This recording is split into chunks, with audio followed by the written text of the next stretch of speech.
ഒരുപാടല്ല, എനിക്ക് തോന്നുന്നു ബിഗ് ബോസിന് പോകുന്നതിന്റെ തലേന്നോ എന്നാണെന്ന് ഞാനൊക്കെ സംഭവം ഞാൻ പറഞ്ഞതാണ്. അതുവരെ എനിക്ക് അങ്ങനെ കാണാനും പറ്റില്ലായിരുന്നു, ഒരമ്മമാർക്കും പറ്റിയിട്ടുണ്ടാവില്ല എന്നാണ് എൻ്റെ ഒരു കാൽക്കുലേഷൻ. അതെന്താന്ന് വെച്ചാല് നമുക്ക് പറയാനുണ്ടായ സാഹചര്യം, സുനിത ദേവദാസിന്റെ ഇന്റർവ്യൂലോ മറ്റോ ആണ് ഞാനത് പറഞ്ഞു എന്ന് തോന്നുന്നു. അവള് ഓൺലൈനിലോ മറ്റോ ഇന്റർവ്യൂ എടുത്താണ്, എന്താണെന്ന് എനിക്ക് കൃത്യമായിട്ട് ഓർമ്മയില്ല കേട്ടോ. അപ്പൊ ഞാൻ പറയാനുണ്ടായ സാഹചര്യം ഇതേപോലെ നമുക്കിപ്പം ഇത് കുറെ പേർക്ക് റിലേറ്റ് ചെയ്യാൻ പറ്റുമായിരിക്കും. നമുക്ക് എപ്പോഴും ഫോൺ കോളുകൾ വരും, മിക്കവാറും ഈ നമ്മുടെ നമ്പറുകൾ കിട്ടിക്കഴിഞ്ഞാൽ ഇങ്ങനെ വിളിച്ചിട്ട് എല്ലാവരും അല്ല കേട്ടോ, വളരെ കുറച്ച് പേര് വിളിച്ചിട്ട് എനിക്ക് എൻ്റെ സ്വന്തം പെങ്ങളെ പോലെയാണ്, എൻ്റെ മകളെ പോലെയാണ്, സ്വന്തം പെങ്ങളാണ് ഞാൻ അങ്ങനെ. അപ്പൊ ഒരാൾക്ക് ഉള്ളിൽ തോന്നുന്ന ഒരിഷ്ടത്തെ അയ്യോ എനിക്ക് താല്പര്യമില്ല എന്ന് പറഞ്ഞു വെക്കാൻ അവരെ ഹേർട്ട് ചെയ്യേണ്ട കാര്യം നമുക്കില്ലല്ലോ. അപ്പൊ ചേട്ടാ താങ്ക് യു എന്ന് പറഞ്ഞു വെക്കും. പിറ്റേ ദിവസവും വിളിക്കും പെങ്ങളുടെ സുഖം അന്വേഷിക്കാൻ, എല്ലാ ദിവസവും വിളിക്കും പെങ്ങളുടെ സുഖം അന്വേഷിക്കാൻ. അപ്പൊ ആ ഒരു സാഹചര്യത്തിലാണ് ഞാൻ പറഞ്ഞത്, അതെന്തിനാണ് അങ്ങനെ ഡെയിലി വിളിച്ച് ഒരാളെ വിളിച്ച് സുഖവിവരം അന്വേഷിക്കേണ്ടത്? പിന്നെ നമ്മൾ എടുക്കാതാവും കോള്, ശല്യമായി മാറും. ചിലപ്പോൾ വീഡിയോ കോളൊക്കെ ചെയ്ത് കളയും. നമ്മൾ എങ്ങനെയാണ് നമ്മുടെ വീട്ടിൽ നിൽക്കണം, അല്ലെങ്കിൽ നമ്മുടെ റൂമിൽ എന്തായിരിക്കും നമ്മുടെ അവസ്ഥ എന്നൊന്നും നമുക്കറിയില്ലല്ലോ. ചിലപ്പോൾ കുളിക്കാൻ കയറുന്ന ടൈമായിരിക്കും വീഡിയോ കോളൊക്കെ ചെയ്യും. അപ്പൊ അതൊക്കെ നമുക്ക് ടെക്നിക്കലി ഇതൊക്കെ ബുദ്ധിമുട്ടല്ലേ. അപ്പൊ അപ്പോഴാണ് ഞാൻ പറഞ്ഞത്, ഇപ്പൊ എന്നെ സംബന്ധിച്ച് എനിക്ക് എൻ്റെ ആങ്ങളെ കാണുന്ന പോലെ എനിക്ക് വേറൊരു ആളെ എൻ്റെ സ്വന്തം ബ്രദറായിട്ട് കാണാൻ പറ്റുമോ? ഇല്ല, പറ്റില്ല. എനിക്ക് എൻ്റെ മകനെ പോലെ എനിക്ക് വേറൊരാളെ കാണാൻ പറ്റില്ല എന്ന് ആ സാഹചര്യത്തിലാണ് ഞാൻ പറഞ്ഞത്. ഓക്കെ, അതിനുശേഷം ഞാൻ ബിഗ് ബോസിന്റെ ഉള്ളിൽ പോയി കുറേ ബിഗ് ബോസിന് അത് വേറൊരു ലൈഫാടാ.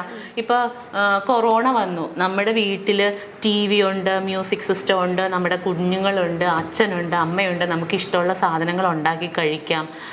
കള്ളുകുടിക്കുന്നവർക്ക് വീട്ടിൽ മദ്യം ഉണ്ടെങ്കിൽ അതും കുടിക്കാം. ആർക്കും ഒരു പ്രശ്നം ഉണ്ടായിരുന്നില്ല. ആകെ നമുക്ക് പോകാൻ പറ്റാത്തത് നമ്മുടെ വർക്കിംഗ് സ്പേസിൽ പോകാൻ പറ്റുന്നില്ല, റോഡിലേക്ക് ഇറങ്ങാൻ പറ്റുന്നില്ല, കടകളിൽ പോകാൻ പറ്റുന്നില്ല. ഇതായിരുന്നു നമുക്കുണ്ടായിരുന്ന ബുദ്ധിമുട്ട്. ആ സമയത്ത് പോലും ആളുകൾ എന്തോരം ഫ്രസ്ട്രേറ്റഡ് ആയി. ഇതൊന്നുമില്ലാത്ത ഒരു സ്പേസിൽ പരസ്പരം പരിചയമില്ലാത്ത 16 പേര് ഒരുമിച്ച് ജീവിക്കുന്ന ഒരു വീട്ടിലാണ് നമ്മൾ കഴിയണത്. നമ്മൾ ഇതുവരെ എൻ്റെ ലൈഫിൽ എൻ്റെ 40ാമത്തെ വയസ്സിൻ്റെ ഇടയ്ക്ക് ഇതുവരെ ഞാൻ അങ്ങനെ ഒരു സിറ്റുവേഷൻ ഫേസ് ചെയ്തിട്ടില്ല. ഫേസ് ചെയ്തിരുന്നെങ്കിൽ എൻ്റെ അഭിപ്രായം ഒന്നും ഇതായിരിക്കില്ല. ഞാൻ അതുവരെ ഉണ്ടായിരുന്ന എൻ്റെ അഭിപ്രായം മുഴുവൻ മാറിപ്പോയി. കാരണം എനിക്ക് ഒന്നും ചെയ്യാൻ പറ്റണില്ല. എനിക്ക് മനസ്സിലാവണുണ്ട് എൻ്റെ തലയിലെ സ്ക്രൂ കഴിഞ്ഞ് വീഴുന്നത്. സീരിയസ്ലി ഞാൻ ഇങ്ങനെ. അപ്പൊ എൻ്റെ ഒരു ആഗ്രഹം, എനിക്ക് ബെർണാച്ചനെ കാണാൻ പറ്റില്ല. ദൈവം എനിക്ക് അവന്റെ കൈയൊന്ന് അതിന്റെ ഇടയിൽ കൂടി ഒന്ന് കാണാൻ പറ്റുമായിരുന്നെങ്കിൽ ഞാനവിടെ നിന്ന് പൊട്ടിക്കരഞ്ഞിട്ടുണ്ട് കുഞ്ഞിനെ കാണാൻ പറ്റാതെ. കാരണം അപ്പൊ ചോദിക്കും നീ എന്തിനാ പോയെന്ന് ചോദിക്കും. ഞാൻ ഓർത്ത് എനിക്ക് ഈസി ആയിട്ട് അത് സർവൈവ് ചെയ്യാൻ പറ്റും എന്നാണ്.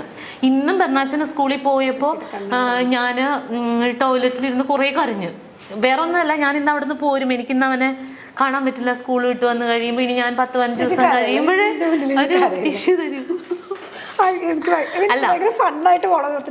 സീരിയസ്ലി അല്ല, ഇത് കണക്കിലാക്കണ്ട. അപ്പൊ ഇനിയിപ്പോ ആൾക്കാർ സ്കൂളിൽ പോകുമ്പോഴും അമ്മ കരയുന്നു. അതല്ല അതിന്റെ ഫീല്. അവന് സ്കൂളിൽ പോയി എനിക്ക് അവനെ ഡെയിലി കാണാൻ പറ്റില്ല. അപ്പൊ ഇനിയിപ്പോ വൈകുന്നേരം സാധാരണ ഞാൻ ഇവിടെ ആണെങ്കിലും വീട്ടിലുണ്ടാവും ഞാൻ അവൻ വരുമ്പോ, അല്ലെങ്കിൽ രാത്രി ഞങ്ങൾ ഒരുമിച്ചാണ് ഉറങ്ങണത്. ഇന്ന് മുതൽ ഇനി അത് പറ്റില്ല. ഇന്നിപ്പോ ഞാൻ പോകുമല്ലോ. അപ്പൊ എനിക്ക് അവൻ പോകുമ്പോ ഒരു തിങ്ങലാണ്. ഇതിന്റെ 100 ഇരട്ടിയാണ് ഞാൻ ബിഗ് ബോസ് വീട്ടിൽ വെച്ച് അനുഭവിച്ചത്.